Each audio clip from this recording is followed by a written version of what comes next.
मीठा गुड़ में मिल गया तिल, उड़ी पतंग और खिल गया तिल।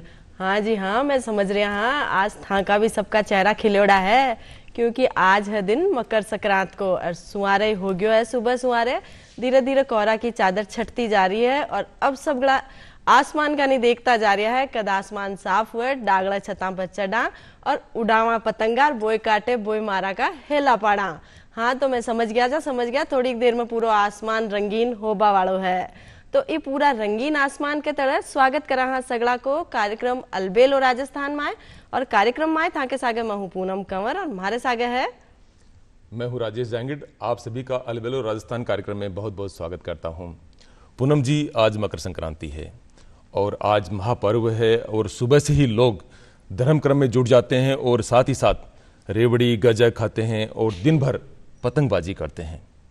पूनम जी, ये त्यौहार वैसे तो बहुत खुशी का त्यौहार है, लेकिन जब पतंगबाजी करते हैं तो सुबह और शाम को परिंदे उड़ते हैं और जो पतंगबाजी करते हैं मैं सोचता हूँ कि उनको एक बात का विशेष ध्यान रखना चाहिए। जो ये मांझा यूज करते हैं और पक्षियों के जो पंख कट जाते हैं और उनकी टांगें कट जाती हैं और उनसे पक्षियों की बड़ी दर्दनाक मौत होती है।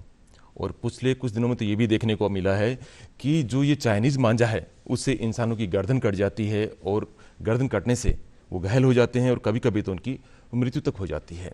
तो हम सबको इस बात को समझना चाहिए और इस पर विशेष ध्यान रखकर हमें इस प्रकार कोई मांझा यूज नहीं करना चाहिए। तो त्योहार बनाओ पर सावधानी भी रखो भाई, खुद की भी, आस पड़ोस की भी, बा बेजुबान परिंदा की भी। बिल्कुल, खुद भी खुश रहो और दूसरों को भी खुशी देवो। तो ऐतो हुई अपनी दुनिया का शुभकामना संदेश की बात जी। अब कार्यक्रम में आगे चला, अपने अलावा भी कोई और है जो शुभकामना संदेश देवो चाह रहा है? बिल्कुल। तो आज के दिन मकर संक्रांति के दिन माँ के साथ कार्यक्रम में और भी कोई जुड़बो चावे है और था सगड़ा ने माँ का सगड़ा दर्शका ने शुभकामना देवो चावे है। तो चालो कैलाश प्रज्ञा जीगन और बासु ले वहां आज कार्यक्रम में शुभकामना संदेश मकर संक्रांति पर है। जी।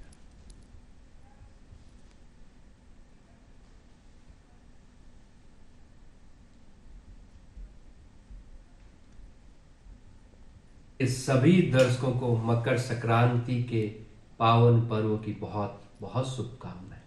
दर्शकों, मकर संक्रांति का पर्व राजस्थान में जयपुर राजधानी में अगर बात करें तो पतंगों का उत्सव के रूप में मनाया जाता है। हर तरफ आसमान में रंग बिरंगी पतंगे उड़ती है, एक खुशनुमा माहौल बनता है। राजधानी की पहचान है मकर संक्रांति के ऊपर पतंगोत्सव। लेकिन मकर संक्रांति के संदर्भ में अगर बात की जाए तो सूर्य मेष राशि से लेकर मीन राशि में 12 महीने तक भ्रमण करता है, लेकिन 14 जनवरी 2025 वाले दिन जब सूर्य मकर राशि में प्रवेश करता है तो यह मकर संक्रांति के रूप में मनाया जाता है। और राजस्थान में जयपुर में राजधानी के अंदर अगर बात की जाए, गुलाबी नगर में अगर बात की जाए तो मकर संक्रांति का अपने जयपुर से तो बहुत पुराना रिश्ता रहा है, क्योंकि मकर संक्रांति वाले दिन प्रखंड जो विद्वान रहते हैं, पंचांग निर्माताएं रहते हैं, जो साइंटिस्ट रहते हैं, खगोल शास्त्री जो रहते हैं, वो ज्योतिषीय जो गणना रहती है, ग्रह नक्षत्रों की जो गणनाएं रहती है, वो मकर संक्रांति वाले दिन विशेष रूप से करते हैं। तो राजधानी का और मकर संक्रांति के इस पावन पर्व का अपना एक अटूट संबंध है। आने वाले जीवन में, आने वाले पूर्ण वर्ष में कैसा कृषि का माहौल रहेगा, कैसी फसलें होंगी, यह सब गणनाएं मकर संक्रांति के पावन पर्व को ध्यान में रखकर की जाती है। हिंदू शास्त्रों में, मान्यताओं में देखा जाए तो यह दान पुण्य का दिन माना जाता है। हर तरह से शनि के प्रभाव को कम करने के लिए और सूर्य की उच्च कोटिता को बढ़ाने के लिए हर व्यक्ति विशेष को काले तिल का दान, काले कंबल का दान और हर तरह से जो खाने पीने की जो वस्तुएं रहती है वह आपको जो जरूरतमंद व्यक्ति विशेष है उन्हें दान पुण्य करना चाहिए, जिससे प्रेम का माहौल बनता है और यह जो प्रेम है घर की बहन बेटी तक बढ़ना चाहिए। अगर बात की जाए किसी न किसी रूप में सहयोग की तो मकर संक्रांति सहयोग के त्यौहार के रूप में मनाया जाता है। हर व्यक्ति विशेष प्राणी मात्र को किसी न किसी जरूरतमंद की मौसम को ध्यान में रखते हुए या अन्य किसी पारिवारिक कार्यों से भी मदद करनी चाहिए और यही संदेश देना चाहिए कि वसुधैव जो कुटुंबकम है वो राजस्थान की, जयपुर की पहचान है। दूरदर्शन के सभी दर्शकों को तहे दिल से धन्यवाद, बहुत बहुत आभार टीम दूरदर्शन का। तो भैया जी आ तो होगी आज मकर संक्रांति की बधाई शुभकामना संदेश का क्यों तो आप मकर संक्रांति मनावा हाँ और किया आपा ने मनानी चाहिए ऐ तो आपा ने बता दिया। लेकिन आज है 14 जनवरी। 14 जनवरी एक दिन और खास हुआ है। बात करा जब सुरक्षा और सम्मान की तो बात याद आवे है भारतीय सेना की। जी, आज 14 जनवरी है और आज के दिन आर्म्ड फोर्सेस वेटरन डे मनाया जाता है और ये दिन हमारे जो भूतपूर्व सैनिक हैं उनको सम्मान देने के लिए मनाया जाता है। साथियों, इसी अवसर पर आज हमने आमंत्रित किया है रिटायर्ड कर्नल नाथू सिंह जी शेखावत साहब को। शेखावत साहब, इस कार्यक्रम में हम आपका बहुत बहुत स्वागत करते हैं। मैं भी अपना आभार व्यक्त करता हूं दूरदर्शन को कि जिन्होंने आज हमें अवसर दिया, इस अवसर पर हमें याद किया। युद्ध विशारद सैनिकों के लिए एक अति विशिष्ट दिन हमारा होता। हम खुद अपने आप को एक सम्मानित गौरवित मानते हैं, समझते हैं। और आज एक आपने हमें यहाँ बुला करके मुझे ही नहीं, मेरे समस्त जितने भी मेरे 1971 या उससे पहले के 1965 या उससे पहले के जितने भी युद्ध विशारद सैनिक हैं जिनको आप वार वेटरन कहते हैं, वास्तव में वार वेटरन वही हैं जिन्होंने युद्ध में भाग लिया हो। मैं भी उनमें से एक सम्मानित हूँ। एक अपॉर्चुनिटी आपके सामने बैठा हूँ। एक मेरे लिए एक विशेष सम्मान का अवसर है कि आपने मुझे दिया। आज 14 जनवरी के लिए आज हम उनसे अपने पूर्व सैनिकों को सबको याद करते हैं, उनके प्रति सम्मान व्यक्त करते हैं। मकर संक्रांति का एक त्यौहार भी है, एक अति विशेष दिन भी है और कल 15 जनवरी को एक हमारा आर्मी डे भी है। इस विषय में एक मिला जुला सा एक प्रोग्राम ऐसा होता है जो हमें उत्साहित करता है, हमें उमंगें अपने दिल में भर देता है। और आज हम अपने आप को याद करते हुए, खुद को याद करते हुए गर्वान्वित महसूस करते हैं। और आप सु ज्यादा गौरवान्वित मन लाग रहे है आज मैं हाँ का आपके साथ आज ये मंच ने मैं साझा कर रहा हाँ तो माने आपसे भी ज्यादा गौरव माने है कि मैं आज आपसे और कन्ना से जान स्या, आपकी भी यात्रा का बारे में जान स्या कि आपकी यहाँ तो सेना की यात्रा शुरू करी, जो युद्ध लड़िया बाने कत्ता कन्ना सु आप जाने भी सु ज्यादा आज गौरवान्वित मैं हो श्या कि किया आप कर्नल साहब सेना से जुड़िया और आगे और सारा पहलू आप बात कर श्या। जहाँ की कुंभ चाल रही है तो कुंभ की बात भी आप कर श्या, शाही स्नान चल रही है कुंभ में बी की बात भी कर श्या। लेकिन बीसु पहली बताओ और कहीं सुनारिया हो कहीं दिखा जी, हम कर्नल साहब से तो बातचीत का सिलसिला जारी रखेंगे, लेकिन उससे पहले देखते हैं कुछ बधाई संदेश।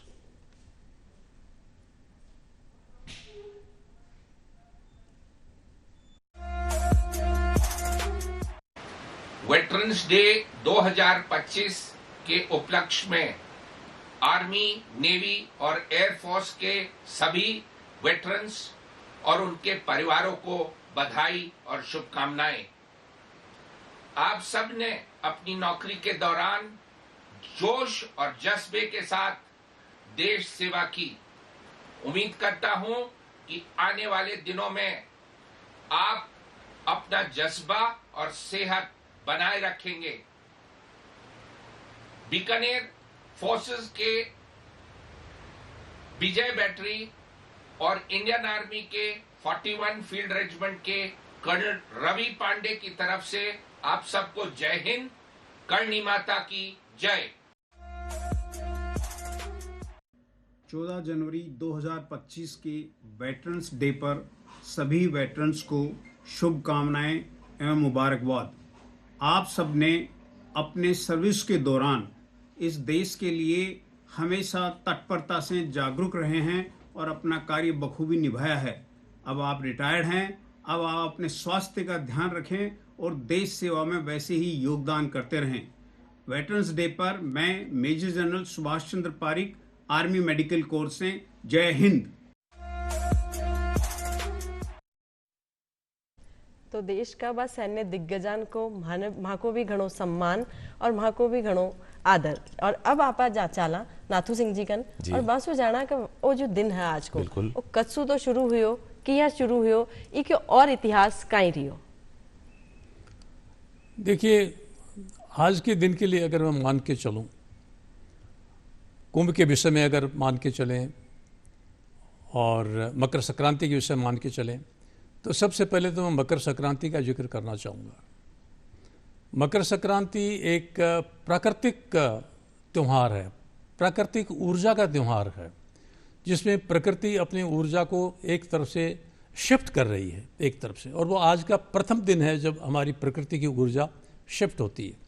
आज के दिन से ही एक बसंत आप कहें कि वो एक तरफ आना शुरू हो जाता है, और इस सिलसिले में आकर के यहाँ से शुरुआत होकर के और होली तक ये पर्व है हमारा एक ऊर्जा का एक दिन है जो हम सब महसूस करते हैं, अपने दिल में महसूस करते हैं, और यहाँ से बढ़ते हुए हम आगे आगे आगे बढ़ते जाते हैं। एक उमंग हमें एक जागृत होती है, और यहीं से एक शुरुआत आज हो भी रही है, वो है हमारा कुंभ का पर्व भी है। और ये बड़ा प्राचीन पर्व है, इसकी कोई तारीख नहीं जानता कब से हुआ कब से हुआ, लेकिन ये भी एक राशि परिवर्तन के साथ में ही बृहस्पति ग्रह की एक उस राशि में आने से हर 12 वर्ष में आ रहा है, हर 4-4 वर्ष में और दूसरी जगह जा रहा है, तो ये भी एक उसी संबंध में है। तो भारतवर्ष एक अपने आप में एक वैज्ञानिक हमारे त्यौहार हैं, हमारा देश भी एक वैज्ञानिक है, हमारी संस्कृति, हमारी बोलचाल, हमारी भाषा, हमारा रहन सहन, ये एक वैज्ञानिक है। परंतु हम इस विज्ञान को हमने इतनी तवज्जो नहीं दी, भूल गए थे। अब ये पुनर्जागृति है, और पुनर्जागृति का सिलसिला आज हम देख सकते हैं कि आज कुंभ में क्या हो रहा है। जी, कल तो कर्नल साहब 1.5 करोड़ लोगों ने इसमें कुंभ में स्नान किया है, जो एक अपने आप में बहुत बड़ी बात है। और सुबह से आप दूरदर्शन पर भी लाइव देख बिल्कुल, लोगों में उत्साह, कतरो उत्साह लोगों में देखबा न मिल रही हो, कोई ठंड की परवाह नहीं, बस लोग लाग रिया है स्नान करवा कमाए न और आगे बढ़ चढ़ हिस्सों ले रिया है। और वहाँ की तो आत्मा तृप्त अठे बैठा बैठा देख रही हो रही है कब वहाँ लोगों को एक सौभाग्य मिल रही है कब बटे कुंभ में पूग और बटे स्नान कर रिया है, क्योंकि ये तो 144 साल बाद में एक ऐसा महासंयोग बना है कि, और ये प्रयागराज में ये मनाया जा रहा है। कुंभ ने महाकुंभ कह दियो। बिल्कुल। कर्नल साहब, आपका जन्म आज़ादी से पहले हुआ और आपकी शिक्षा आज़ादी के बाद में हुई, तो हम सब जानते हैं कि आज़ादी के तुरंत बाद में शिक्षा की छोटे गांव में व्यवस्था नहीं रही होगी। तो जब आपने अपनी प्रारंभिक शिक्षा शुरू की तो आपके सामने क्या चुनौतियां आई? देखिए, वो अगर जीवन में याद करता हूँ, उस वक्त को थोड़ा याद करता हूँ, तो बड़ा एक अनुभव होता है, एक अति विशिष्ट अनुभव होता है। बहुत अभावग्रस्त युग था वो जी, जनसंख्या बहुत थोड़ी थी। बिल्कुल। मेरा छोटा सा गांव था जिसमें टोटल गांव की जो संख्या थी वो करीब 150 से ज़्यादा नहीं रही होगी, और उस 150 में से आप अगर ये एक अनुमान लगाएं, अंदाज़ा लगाएं कि उनकी सैनिकों की संख्या अगर हो उसमें से 54-55 हो तो आप क्या कहेंगे? ये एक वातावरण, बड़ी बात, एक वातावरण था। उस गांव में एक जन जागृति थी, लोग वर्ल्ड वार 2 वाले थे, विदेशों में उस वक्त जाकर आए थे, कोई इटली गया था, कोई फ्रांस गया था। मेरे अपने फादर वो इटली और फ्रांस में उस वक्त गए थे। उन्होंने वहाँ की उस युग को देखा, वहाँ के लोगों को देखा, जो एक इंडस्ट्रियल इलाका था, एक मशीनी युग उन्होंने देखा। वो यहाँ आए तो उनकी भी इच्छा हुई कि मैं अपने बच्चों को पढ़ाएं, लेकिन सबसे बड़ी विडंबना ये थी कि उस युग में हमारे पास कोई स्कूल नाम की कोई चीज़ थी ही नहीं। अब बच्चों को पढ़ाएं, उनकी इच्छा थी, लेकिन कहाँ पढ़ाएं?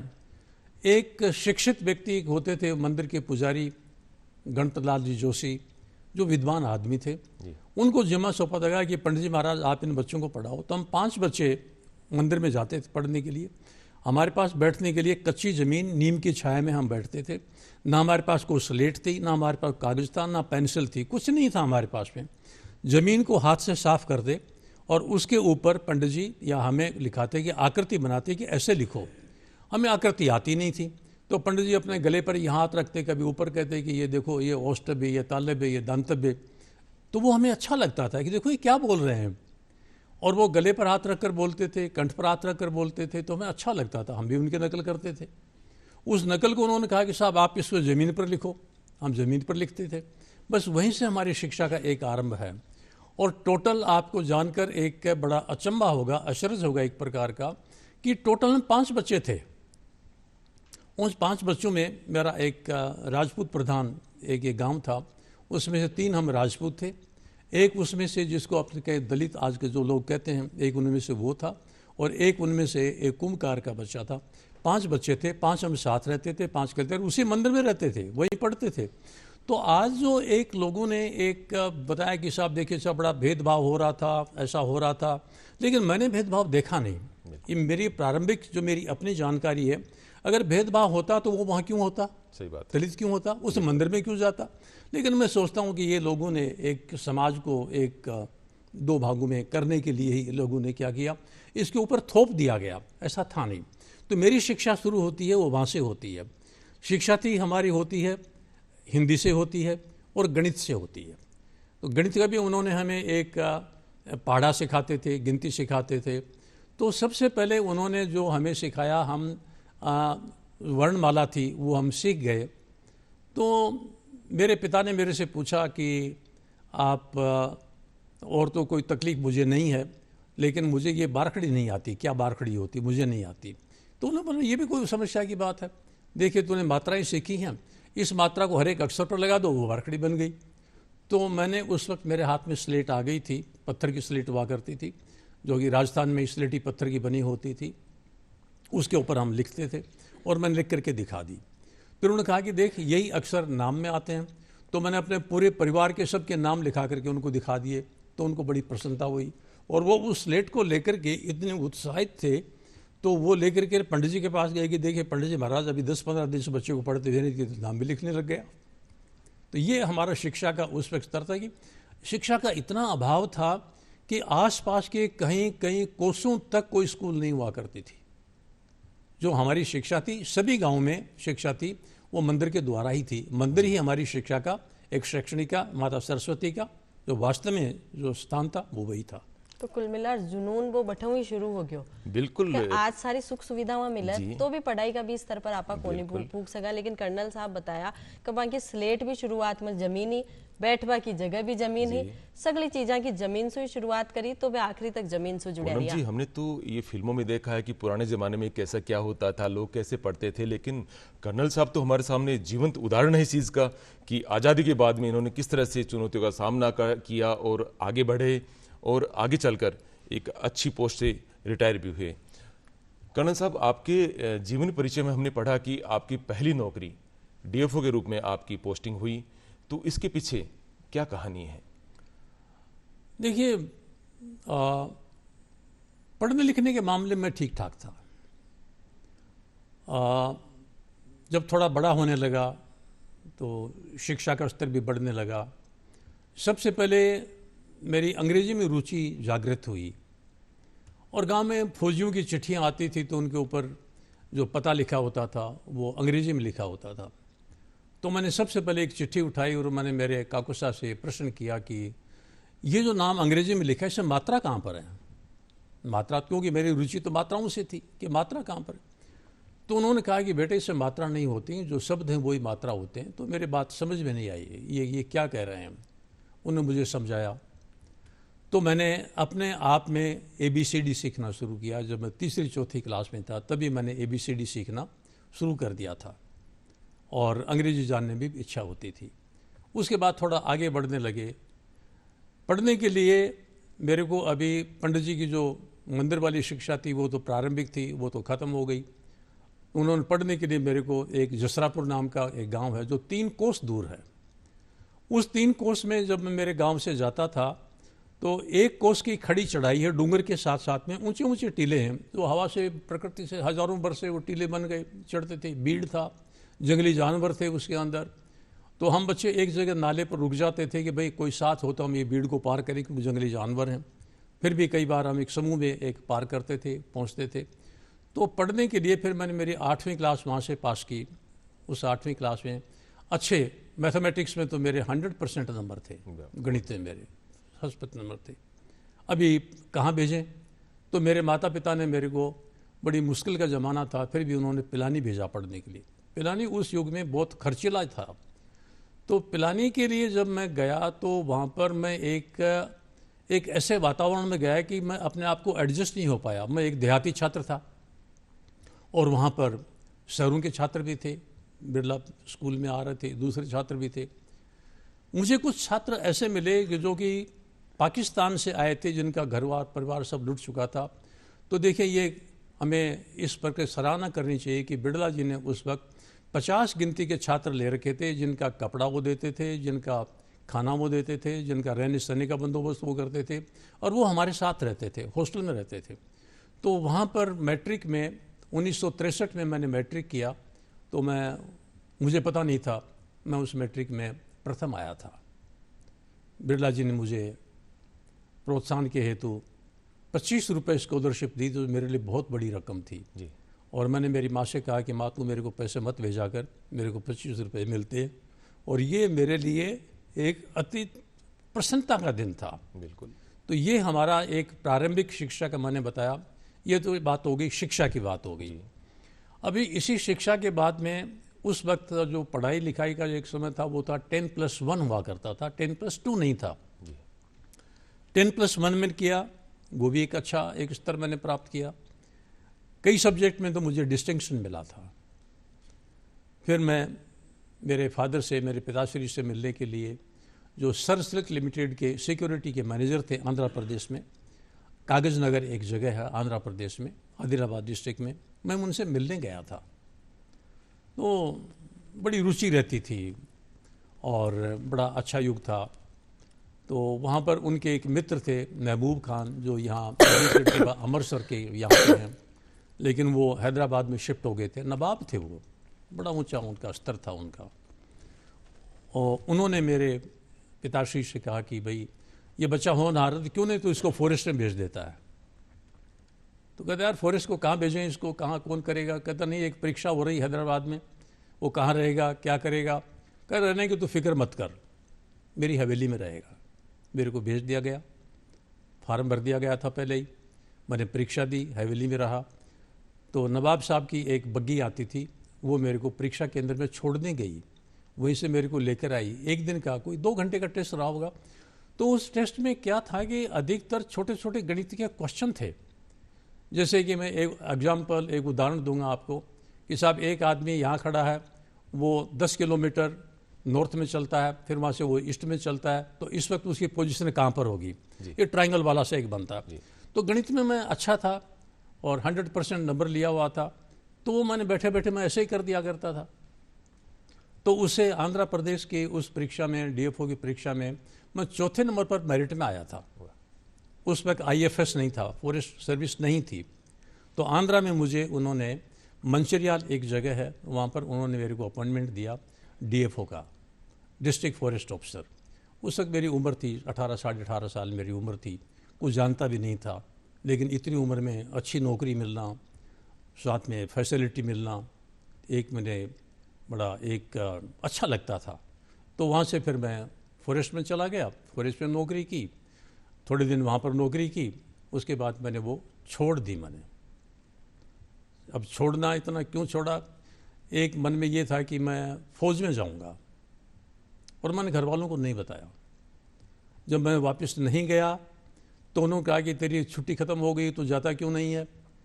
तो फिर मैंने शर्माते शर्माते और भागते भागते कहा कि मैं नौकरी छोड़ के आ गया हूँ। नहीं कर्नल साहब, आपने एक डीएफओ नौकरी, बड़ी सम्मानजनक नौकरी, बड़ी अच्छी नौकरी थी, आपने उसको अचानक कैसे छोड़ दिया? उसके पीछे कोई खास वजह रही? हाँ, एक मन में एक ऐसा उत्साह रहता था कि मैं एक सैनिक परिवेश का हूँ, और मैंने क्या सैनिक परिवेश वालों को मैं देखता था जी, उनके जैसे मेडल लगे हुए देखता था जी। उनकी स्मार्ट, उनकी कद काठी देखता था, उनकी बोलचाल देखता था, उनका रहन सहन, उनकी संस्कृति, मुझे बड़ा अच्छा लगता था, अपील करता था मेरे को, यार मैं भी ऐसा ही बनूं। तो एक मन में एक प्लानिंग ऑनवर्ड सी, जैसे कि मैंने आपको एक मैंने बताया नहीं जी, तो जिक्र करना चाहूँगा, बीच में इंटरप्ट कर रहा हूँ, बीच में बोलना चाहूँगा। जब मैं मैट्रिक में फर्स्ट आया तो बिरला जी, उस वक्त जीडी बिरला, घनश्याम दास जी बिरला और हमारे प्रिंसिपल साहब हमसे मिलने के लिए स्कूल में जो आए थे सबसे, तो प्रिंसिपल साहब ने मेरे को उनको इंट्रोड्यूस किया कि सर ये बच्चा है जो प्रथम आया है। तो उन्होंने आए और मेरे से 2-3 मिनट उन्होंने राजस्थानी में बात की। तो अंत में उन्होंने कहा कि भाई तू टावर तो काहीं कर सी। तो मैंने कहा कि मैं फौज में जाऊंगा। तो उन्होंने मेरी पीठ थपथपाई। मिठाई के पैकेट थे उनके हाथ में, सब बच्चों को दे रहे थे। तो मेरे को 2 मिठाई के पैकेट दिए, एक नहीं 2 दिए। और साथ ही उन्होंने प्रिंसिपल साहब से कहा कि इस बच्चे को 25 रुपये स्कॉलरशिप दी जाए। तो उस ज़माने में देखिए 1963 में 25 रुपये का देखें तो बहुत वैल्यू होती थी, बहुत वैल्यू थी उस वक्त, और मैं तो बहुत खुश था। तो ये जब मेरे मन में ये था कि मेरे को फौज में जाना है, फौज में जाना है, और अच्छी नौकरी थी, तो मेरे लिए कोई पैसे का, तनख्वाह का कोई महत्व नहीं था कि मेरे को अच्छी नौकरी मिल रही है, मेरे को तनख्वाह मिल रही है, मैं ये क्यों छोड़ूं। ये नहीं था ये कि मेरे को फौज में जाना है। तो कर्नल साहब, जब आपने अपने घर वालों के सामने ये बात रखी कि मुझे फौज में जाना है, तो घर वालों की क्या प्रतिक्रिया थी? क्योंकि आपका तो पारिवारिक परिवेश भी मिलिट्री का रहा है, बैकग्राउंड रहा है, आपके दादाजी भी मिलिट्री में थे, परिवार के दूसरे सदस्य भी थे, तो उन्होंने आपको सबसे पहले क्या बोला? देखिए, मेरा जो परिवेश था, मैं उसके बारे में पहले जिक्र करना चाहूँगा।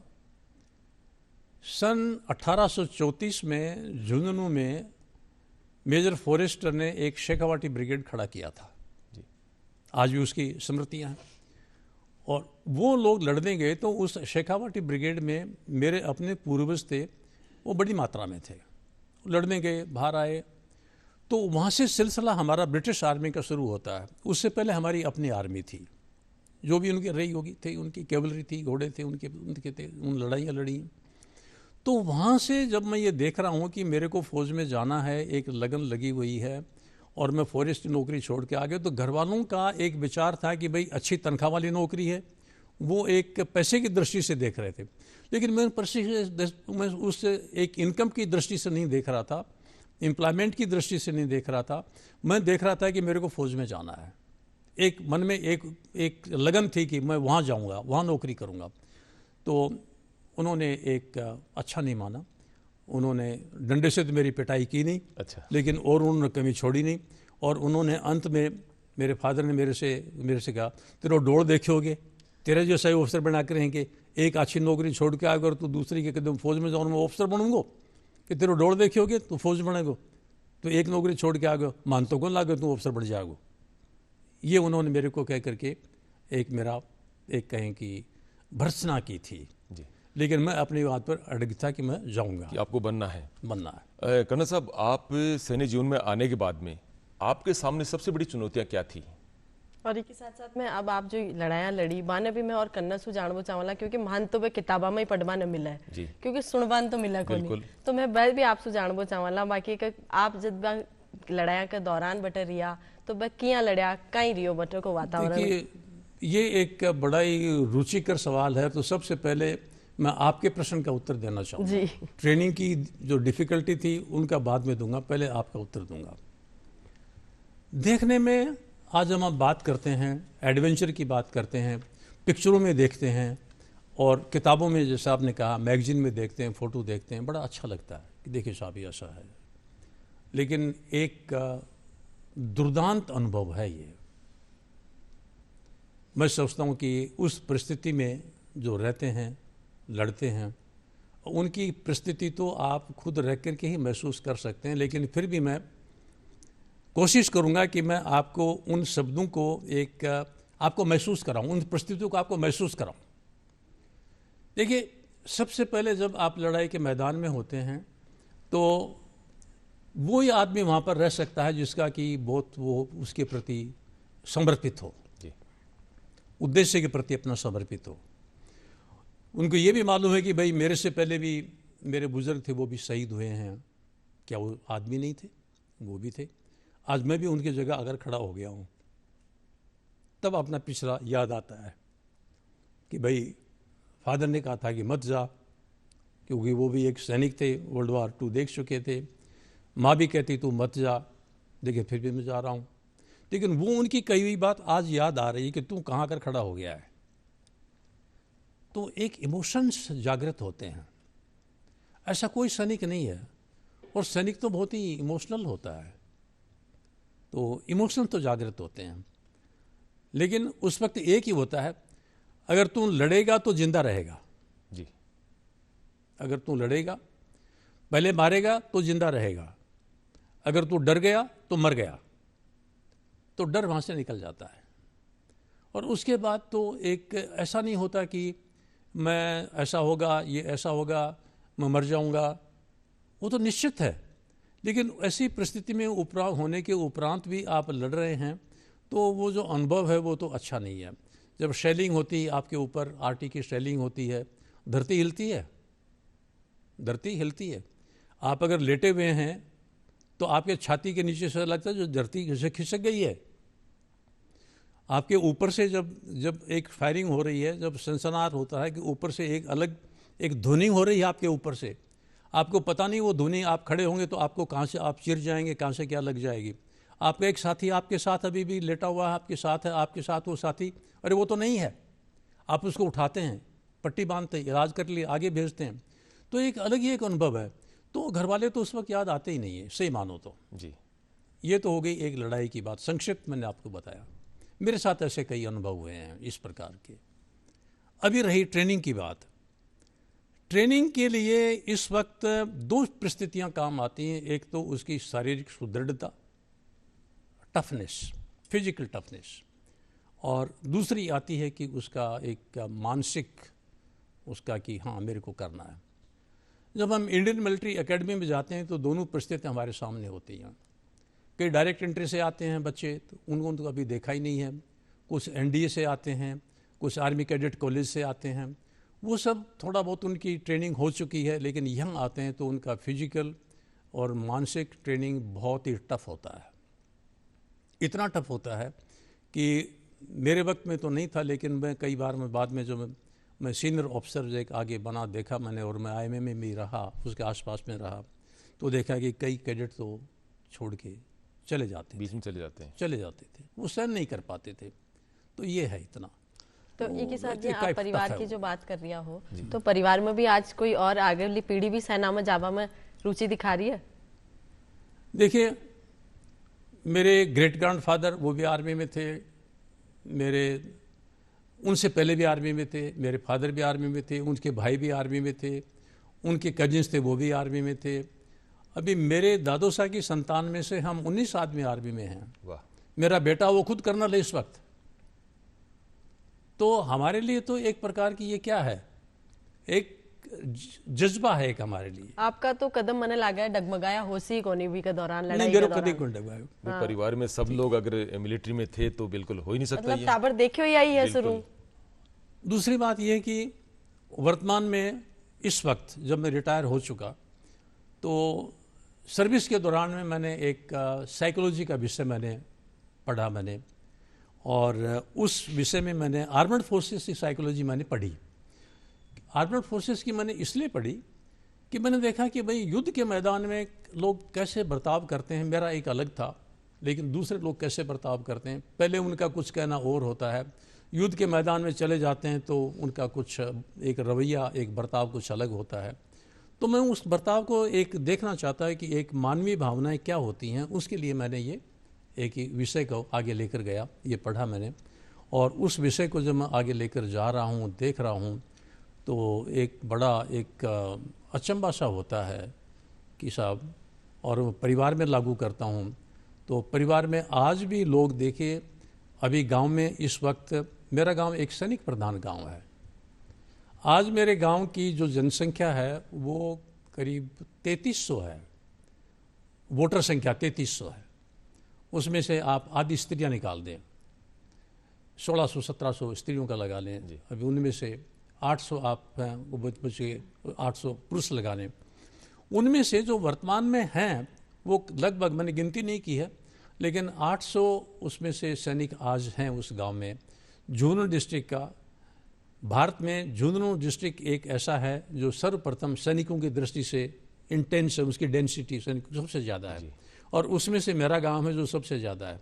तो इतने बड़ी संख्या में सैनिक होना, और आज उनको देखते हैं वो परिवेश है, शहीद हो रखे हैं, जगह जगह पर मेरे गांव में शहीदों की मूर्तियां लगी हुई हैं। एक नवविवाहिता आती है तो धोख देती है, जुझार हैं पहले के, उनकी थड़ी बनी हुई है, उनके चबूतरे बने हैं, वहाँ धोख लगती है। तो एक ये सूर्य प्रधान, एक आप यूँ कहेंगे सूर्य की पूजा हो रही है।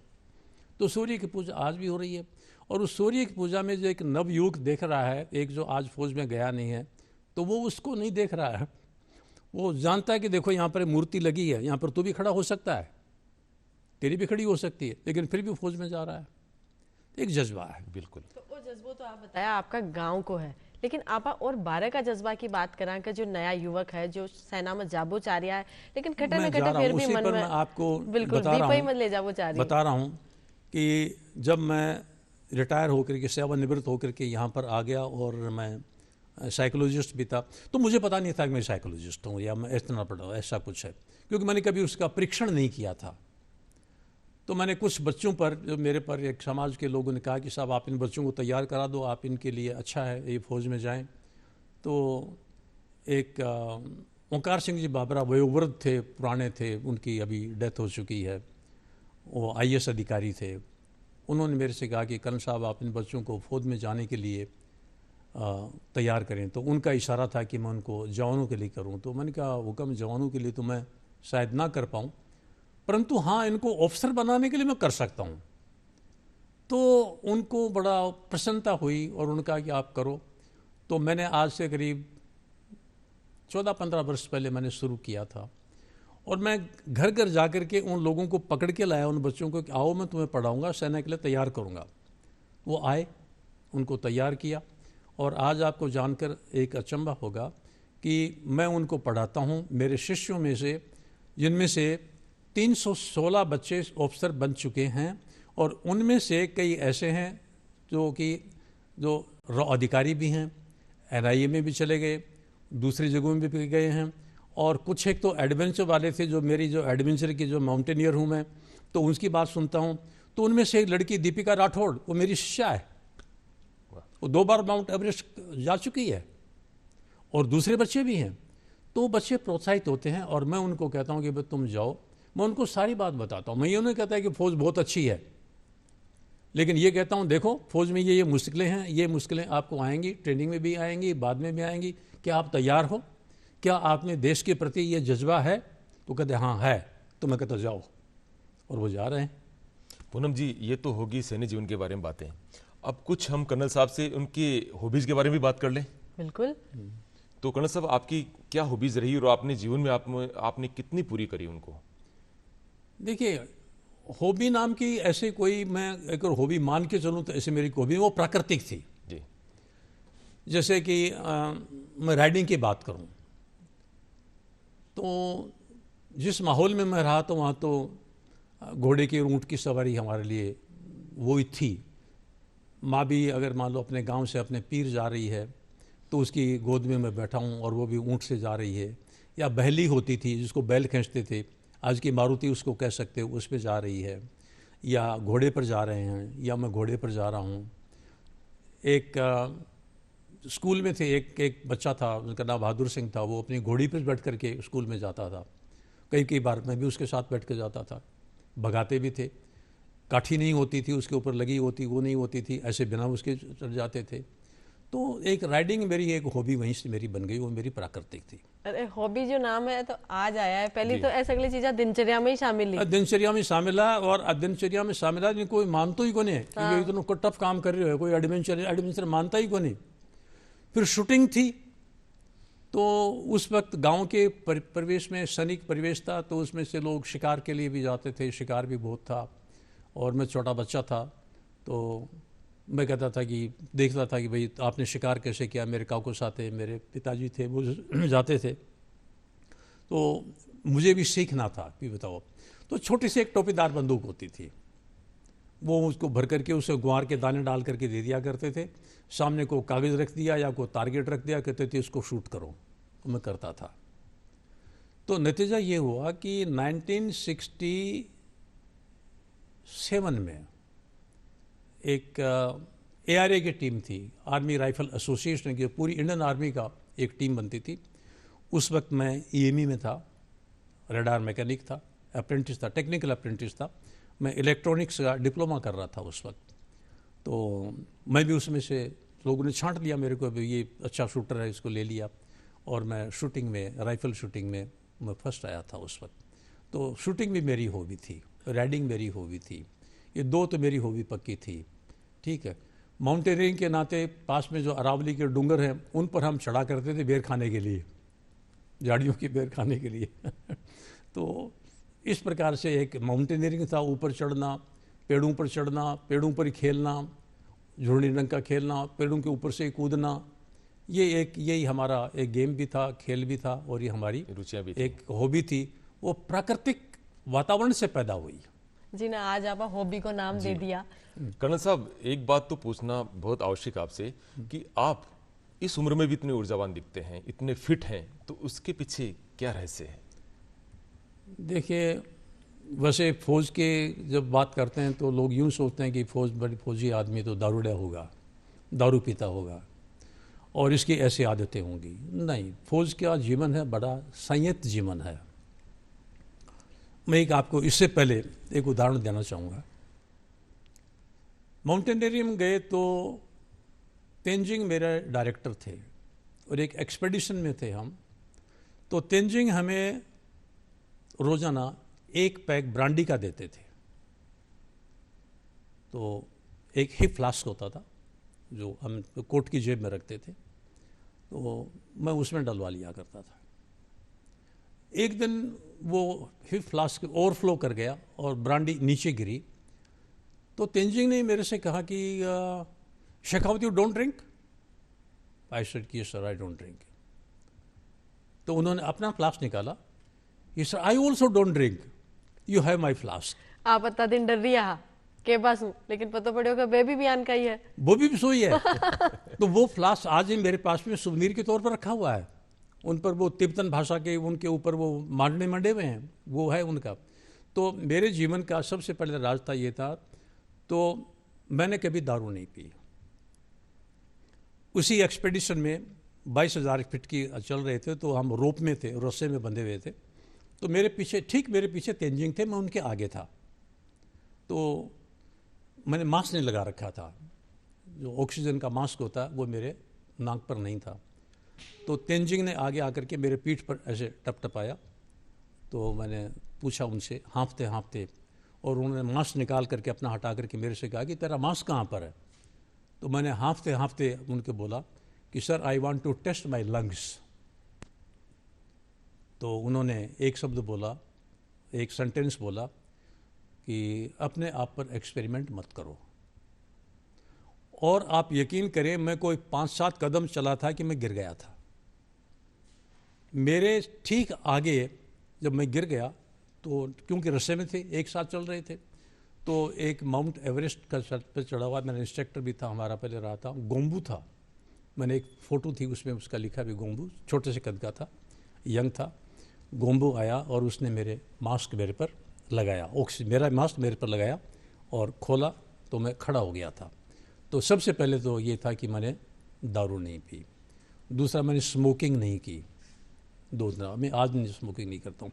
मैंने कसम नहीं खाई कि मैं दारू नहीं पीऊँगा, लेकिन मैंने ऐसा प्रकार के मैंने दारू का परहेज रहा। तो पूनम जी, मुझे लगता है कर्नल साहब का जीवन लंबा ही नहीं, बड़ा भी इन्होंने जीवन जिया है।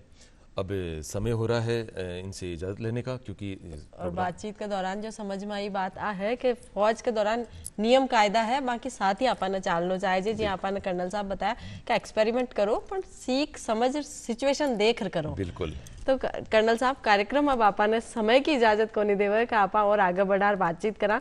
बातचीत तो मैं आपसे घणी करवो चावा हा, और यहाँ लगे हो कि समय जाने कद खत्म हो गया, बेरो ही कोनी पता नहीं चला समय का। जी आप कह रहे हैं कि छाती के नीचे जमीन निकल जाती है लड़ाई के दौरान। जी पता को ना हाथ में पतंग की डोर की, जी समय कद निकल तो गयो और बातचीत आपने रोकनी पड़सी।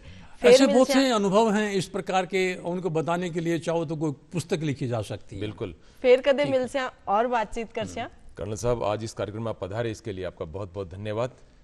मैं भी आपको धन्यवाद देता हूं, आपका आभार व्यक्त करता हूं कि आपने एक वार वेटरन को एक आपने अवसर दिया, मेरी बात सुनी, आपकी बात मैंने सुनी, जो आपने पूछा मैंने उनको बताया। शायद आपको रुचिकर लगा, और हो सकता है कि जो नवयुवक हैं उनको कुछ सीखने के लिए कुछ उनका जज्बा उनमें बने। आपका बहुत बहुत धन्यवाद। जय हिंद। आपका भी धन्यवाद।